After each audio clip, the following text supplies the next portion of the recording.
Music, in its most simple form, begins with one note. A note can be combined with another note and form a chord. A chord can turn into a song. Chances are somebody in this room has been influenced by music. It could have been that song you heard on the radio when you were going to your senior prom. Maybe not. It could have been that song that just reminds you of the best time you had with your friends. Whatever it is, music is personal. It's complex. It's different depending on who you are and where you are and what you're doing. It has to do with our thoughts, our feelings, what we're doing. Like health, it's extremely personal. Like health, the foundation of our achievement. But sometimes when we think about health and we lose sight of things like mental health, we miss a note. And it just doesn't sound right. Like, what's off with that? It doesn't make sense. It doesn't sound as good as it did. It's distracting. Perhaps we can't get it right. We keep trying to a point where trying hard is not enough. So we start over.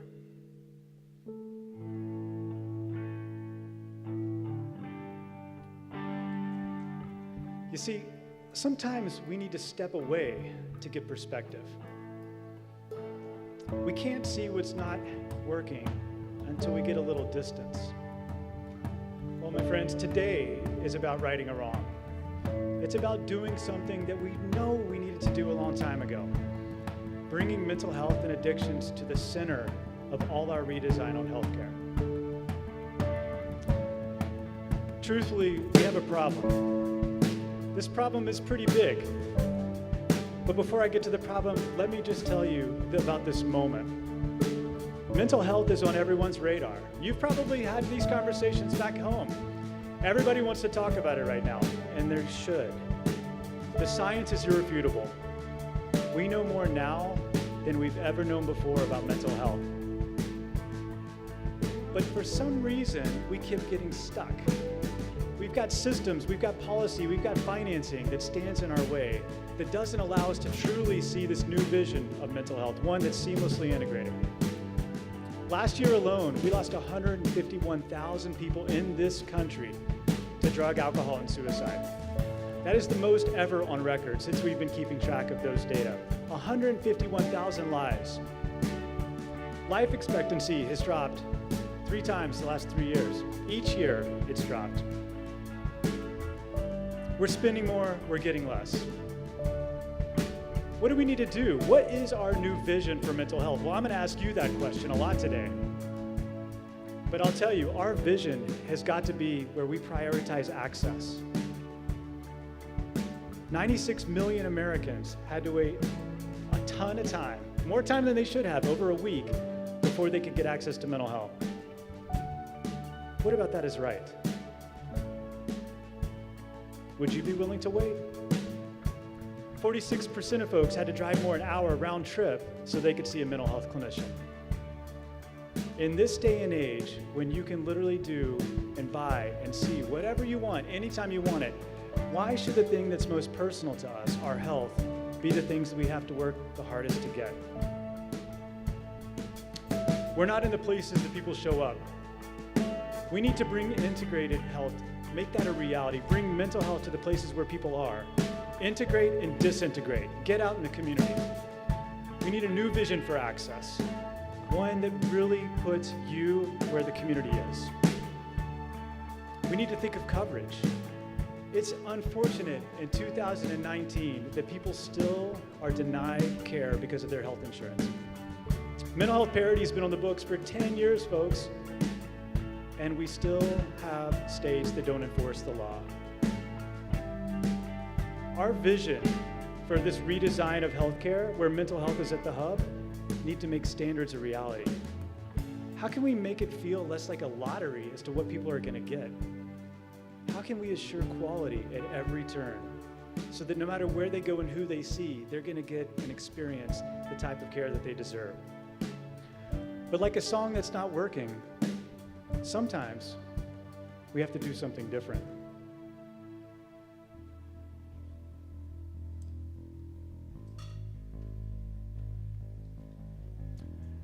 Change is hard. I think you all know this. There's countless examples from all over our society of how hard change is. 1957, Henry Ford, the Ford Motor Company, put $250 million into an idea that they thought was going to be revolutionary. They said, we're going to create this car that everyone is going to want. They called it the Edsel. The Ford Edsel lasted 4 years on the market. It was the vision, and they couldn't change. They didn't change. Second one, Blockbuster. You remember this one, right? In 2000, a man came to Texas and offered the CEO of Blockbuster an opportunity to buy his business. This business, really simple. I think we should mail people their DVDs. Didn't work. Change is hard. 2008, Blockbuster folded. Circuit City, Toys R Us. I can go on and on with examples from business. At the heart of this, it's complex. It's not just one thing. But at the heart is that the community, you decided you wanted something different. Each one of you, you made a choice. Now think about the application to healthcare.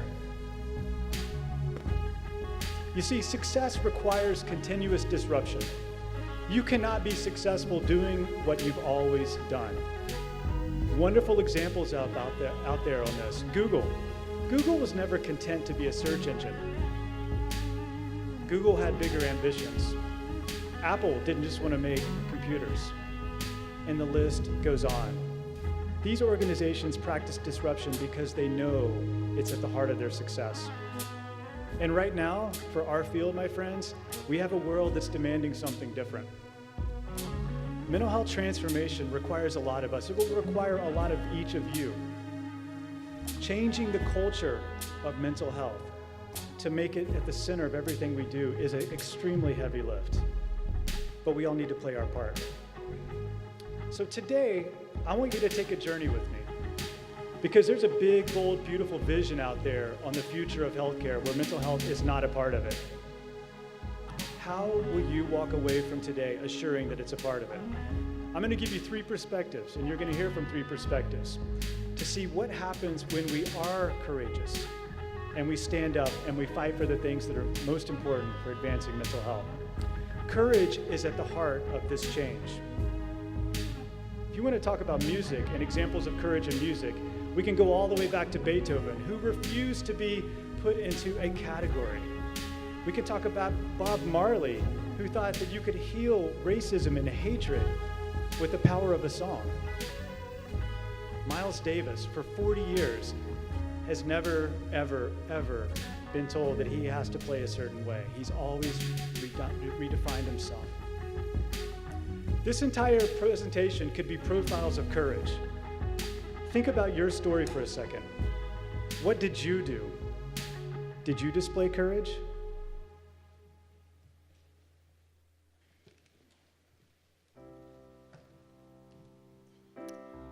In 1987, I was 10 years old. My father wasn't a cook, but he would make scrambled eggs before my Little League practices. And we would wolf it down and then run downhill from our house to the baseball field, buoyed by his pride that I was the only girl on the team. On Friday nights, our religious observance was watching the McNeil-Lehrer NewsHour. And then he would grill me, asking me, when do you think there will be the first woman president? And do you think it will be you? But the most important date for me in 1987 was the day that I found my father curled on the dining room rug in the grips of what would be one of many of his depressions. I crouched down next to him and he told me that he wanted to kill himself.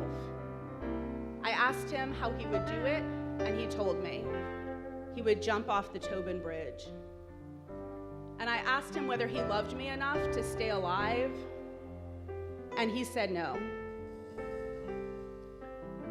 My father lived, but struggled to work. And my family, we teetered, down one paycheck, relying on my mom's school teacher's salary.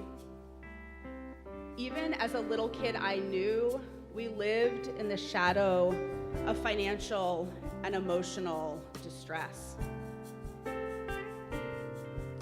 We never, ever, ever talked about this. Not at home, not to our friends, and certainly now out in the world. Even being here today is a familial sin. But it should come as no surprise in retrospect that 8 years later, I would be a college student walking the hallways of a chaotic hospital in Boston, asking the doctors, what's the one thing your patients most need to be healthy? They shared the same story again and again, one that I've heard hundreds of variations of since. They would say every day, we have patients that come into the clinic, asthma exacerbation, and I prescribe a controller medication, but I know that patient is living in a mold-infested apartment. Every day, a kid comes into the clinic with an ear infection, and I prescribe antibiotics, but I know that the real issue is that there's no food at home.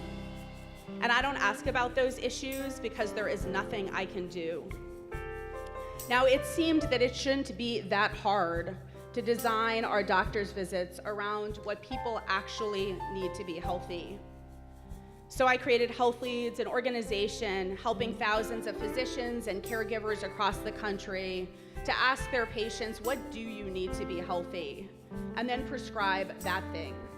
Fruits and vegetables, heat in the winter, electricity to refrigerate their medicine. And we then navigated them to those resources in their communities. It should also come as no surprise that after 2 decades, I became impatient. And a year ago, walked away from the organization I founded with my partner in crime, Rocco Perla, to start a new initiative rooted in 2 premises. First, that our healthcare system may be changing, but not by enough and certainly not fast enough. And second, that while we as a country may be deeply divided on healthcare, we are or could be unified on health. It's hard to say all of this out loud because it's taken me 25 years to be honest with myself that this is why I do this work. That day on the carpet with my father, that birthed this relentless obsession with moving our country's money and discourse from a focus on healthcare to health. Knowing that my father, to recover, needed healthcare, but to be healthy, my family needed more. We needed a decent income. And knowing, as so many folks do far more than I, that rising panic when the basics threaten to slip away. But it is more than that. It is way deeper than that. I haven't talked about my father's illness or its impact on my family because I don't want people to think that I am like him. And the truth is, I am not like him, but I am who I am because of him. Yes, the scrambled eggs and the belief that I could be president, but more so than anything else, that day on the carpet together. It's hard to admit, but his illness and the havoc that it wreaked on my family for decades gave me 3 gifts, 3 tools for change that I put to work every day. First, when your father tells you he doesn't love you enough to stay alive, you have a choice. You believe him or you believe in yourself. And it was too painful to do the first, so I did the second. And I'll just say, when your life's work is fighting every day to transform a healthcare system that is 19% of GDP, most people spend most of the time telling you that you are seeing things, that the things you most know have to be true will never come to pass. And you have a choice. You can believe them or you can believe yourself. Knowing when to walk away from the disbelievers, when to trust your gut about what is or what could be, that's the gift my father gave me. The second gift was a hard wiring for the fight. I know this will sound ridiculous, but I think about it all the time. That moment when Peter Parker gets bitten by the spider and becomes Spider-Man, that was me. That day on the rug in the dining room, I would never be the same person again. From that moment on, I knew that if my father was going to be on his medication, it would be because I fought for that to happen. If our family were to survive, it would be because I fought for that as well. That hardwiring for the fight, to be an advocate, that has to be deployed against the hardest challenges of our country. It has to be deployed to fix a deeply broken health and healthcare system. And the third thing he gave me was comfort in the unknown. Coming home from school every day, not knowing which father I would get, the bitter anger, the manic laughter, the eerie quiet of his next depression. As a kid, I only knew uncertainty. And now, as an adult, the absence of change is what makes me anxious. Diving into the abyss, seeing the unseen, that is where I feel most comfortable. Sometimes I wonder if these are just the things I tell myself to make all the pain have been worth it. But here's what I really believe, that my story is in no way unique. That in this room and in rooms across the country, they are full of broken hearts that harbor the very tools that we most need for change, the very things that will upend everything. I believe that we suffer in this country from an epidemic of untold stories. Courage to me is being willing to tell your story, to tell it to yourself, to tell it out loud, to tell it to the world. And knowing that every time you do that, you create permission for another person to do the same. But courage is also about holding ourselves accountable to the truth of our stories. It's about being willing to take every risk that our story has prepared us to take, harnessing the pain for the things that really, really matter. Being willing to shed the incrementalism, refusing to use the same tools on the same old problems, putting it all on the table, including being willing to walk away from the titles, the positions, our own work for a truth that is greater. Great pain begets great courage if we put it to work. And in that, real change becomes possible.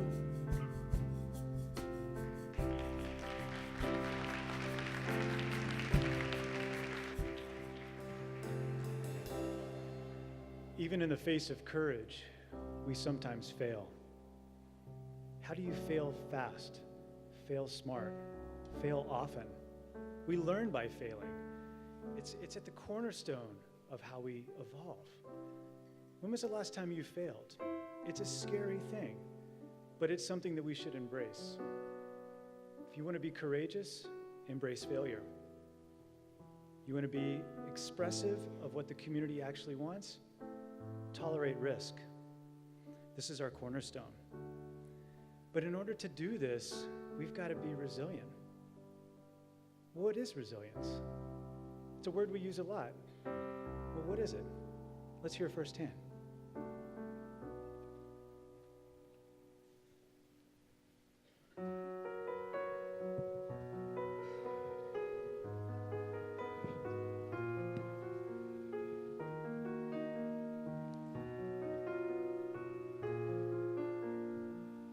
It was 1944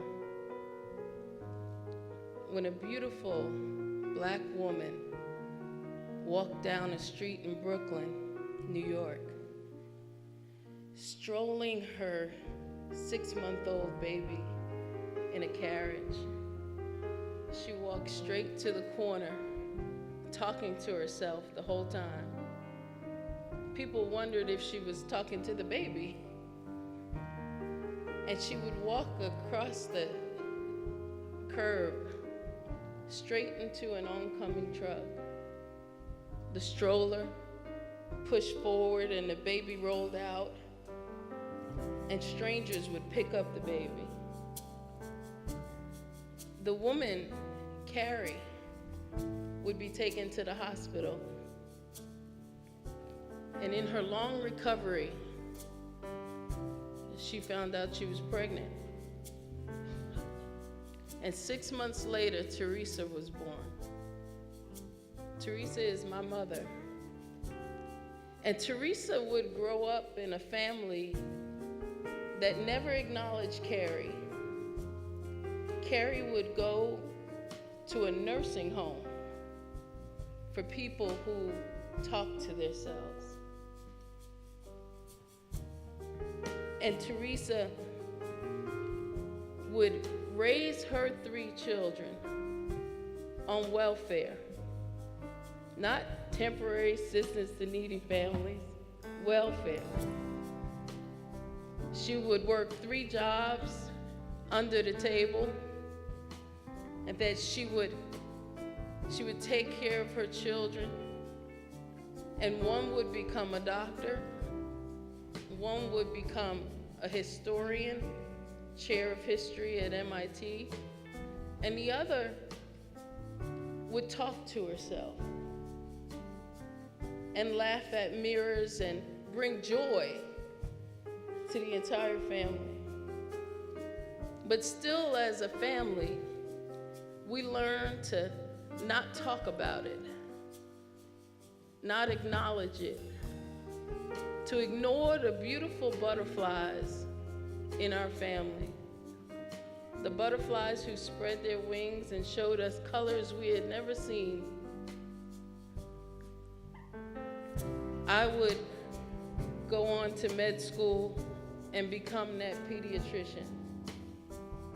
I would, at Georgetown, see multiple butterflies and start a practice in Washington, D.C., and take care of 10,000 butterflies, all who would show me colors I've never seen before. I would have 4 children of my own, 3 boys and 1 girl. And my daughter, the moment she was born, the second she was born, she began to sing. And she sang beautifully. And at 2 years old, she would climb to the top of a couch and she would spread her beautiful butterfly wings and leap off onto the ground, laughing at the thud that she made. I would begin to realize as she got older that she too was a butterfly. And I, a pediatrician, was so scared of what that meant that I would hold her too tight, medicate her too much, and try to clip the wings of a butterfly. Until one day, this resilient, beautiful butterfly came to me as an adolescent, and she stopped taking all her meds, and she started practicing yoga and meditation, and she started eating clean and healthy. And before I knew it, she had blossomed a set of wings that were incredible. And she taught me and Teresa to no longer fear the butterflies. We are 3 generations of women, Black women, who have had to hide poverty, who have had to hide mental illness, who have had to hide because of labels, structural racism, gender bias, whatever you want to call it. But now we have grown, and there is a new generation, a generation filled with butterflies and difference we embrace. For me, for us, the struggle is real, but the struggle is so beautiful. And we no longer fear. We no longer hide. And we see that the wind beneath the wings of a butterfly comes from all of us accepting difference as being real and being resilient to the fact that we too can soar. So, when butterflies soar, the world is better. And we should all embrace a day where we can accept difference in all of its many colors. Thank you.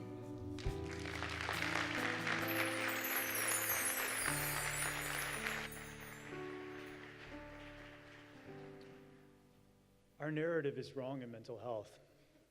This is not one in whatever.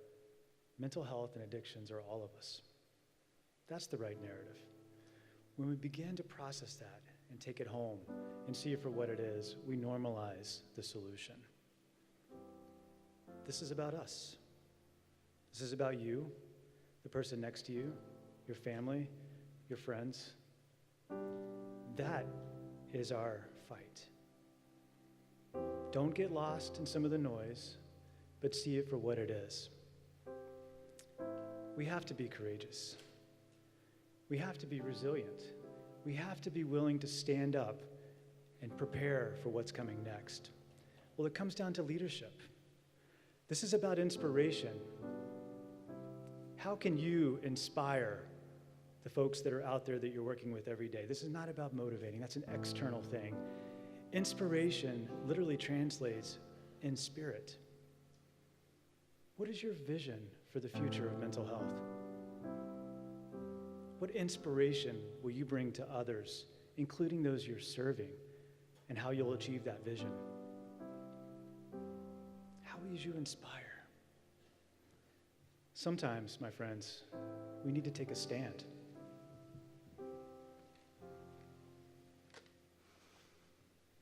When is the last time your executive director shadowed a shift with your crisis team or toured your methadone clinic?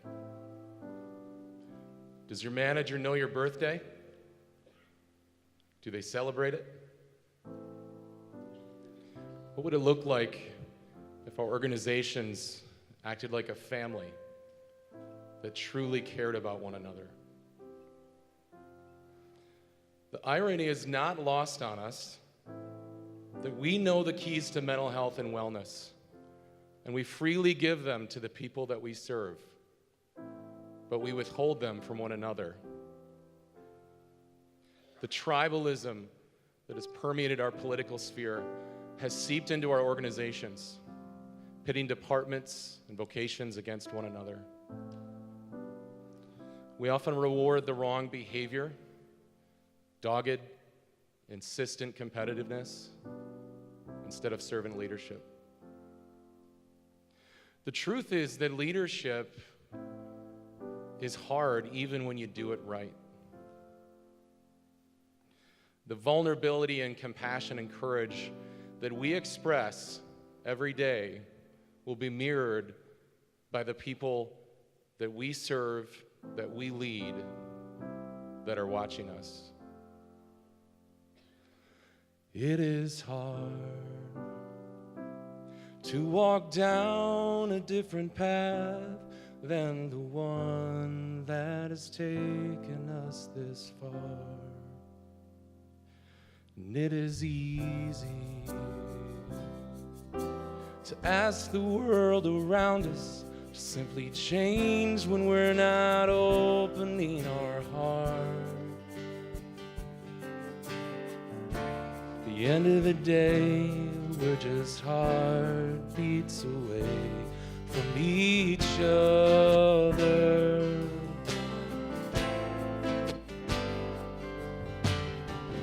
Lies that divide us become lines that define us. We can do better. We're made for better. It's time to bridge the silos, break down walls, bravely give your hand. Make a choice for better days. It starts when you and I take a stand.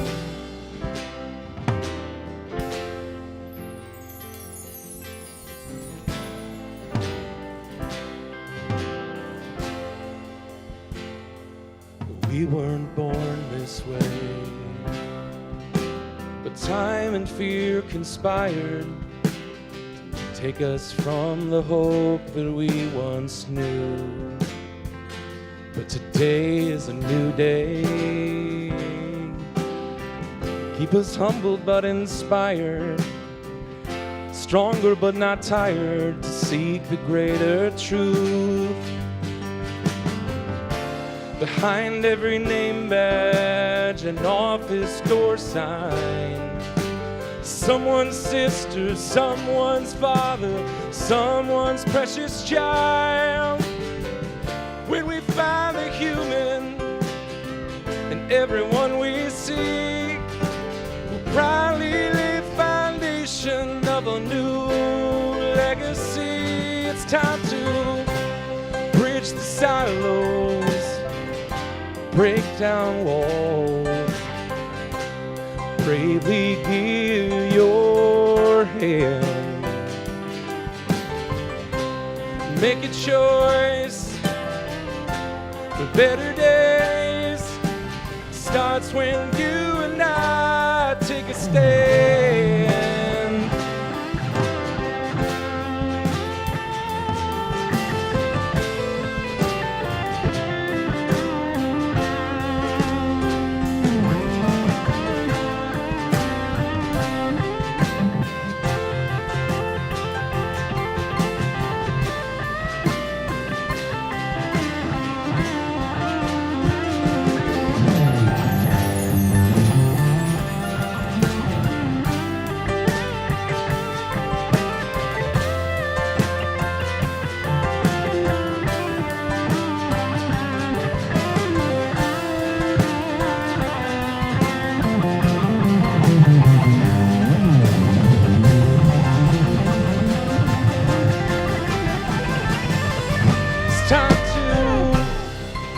Silos, break down walls, bravely give your hand. Make a choice for better days. Starts when you and I take a stand.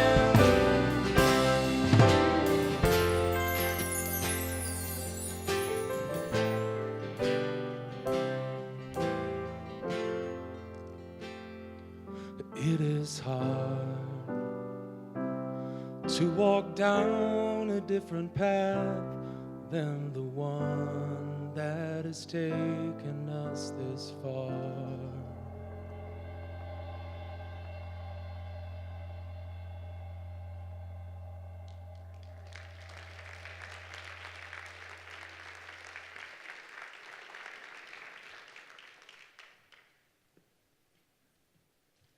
Courage, resilience, leadership. 3 qualities each of you must possess in this journey that we're embarking on together. Today, you've heard a little bit of the story, but it's going to come back to you. How do we create a symphony of change today? I don't know about you folks, I'm not really that patient.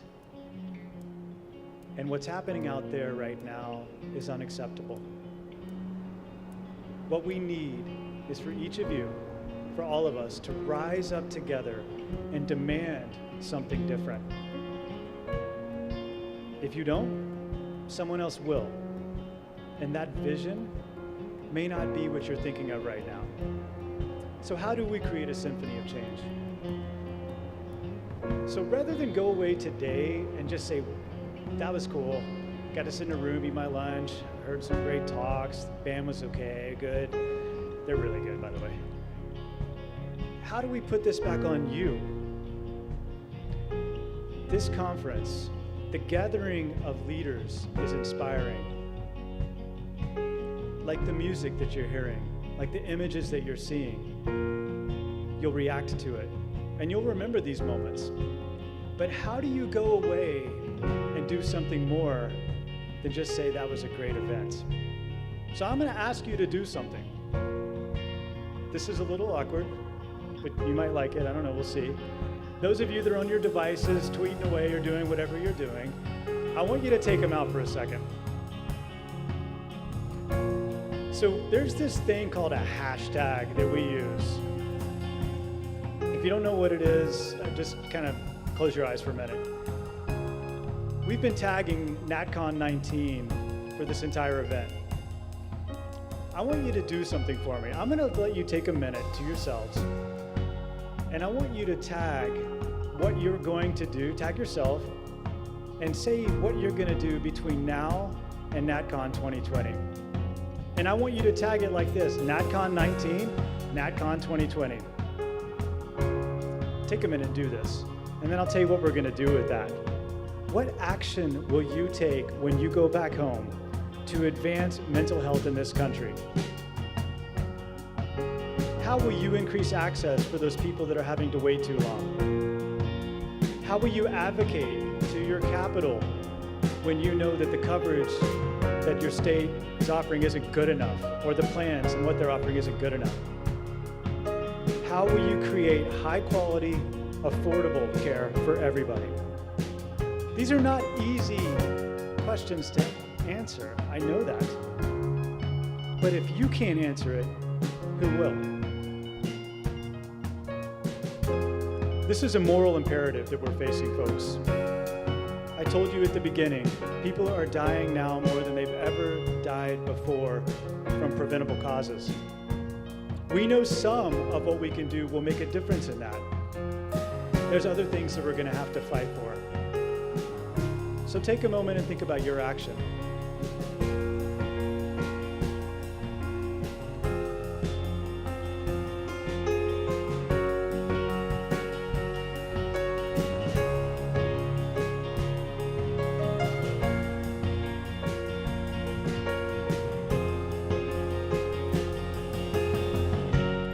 Now here's what we're going to do. I haven't checked this out with anybody yet, so I might get in trouble for doing this, but we're going to do it. We're going to look at what you just did. Because, NatCon 2020 hasn't happened yet. And so those of you that were bold and brave enough to put out there what you want to do, we're going to go find that what you said. And we're going to kind of take the stories and take the ideas. We're going to bring them all together. And then we might find that 4 or 5 of you are right here next year. Why not? The point of gatherings like this is to learn. It's to be inspired. It's to walk away with a new friend that you made. But most importantly, what's important for us, and I think it's important for you, is that change happens. Change will not happen if we don't commit. That is on you now. Tell us your story and what you're going to do. This, my friends, in 2019, this is our mental health moment. It may not come again for a while. You can question it, and you can say, I'm not sure it's really the time. Maybe it's going to be next year. That's when it's going to be right. No, it's now. Let's orchestrate a symphony of change that begins with each of you. While there's amazingly talented musicians behind this curtain, it could just as easily be one of you. What they bring to this table is what you bring to the table. It's just in a different way. We all have a role to play. Create your vision and do it now. It's an urgency. Be courageous. Be willing to fail. Be resilient. Lead. Lead in service to the people that are looking to you for answers. My friends, our communities are watching. It's time. Now, when you go home, and people look at what you've done, what will you tell them? When they ask you your story, what will you say? When they tell you, we want something different, how will you listen? This is your mandate. This is your charge. Everyone is watching. It's your time.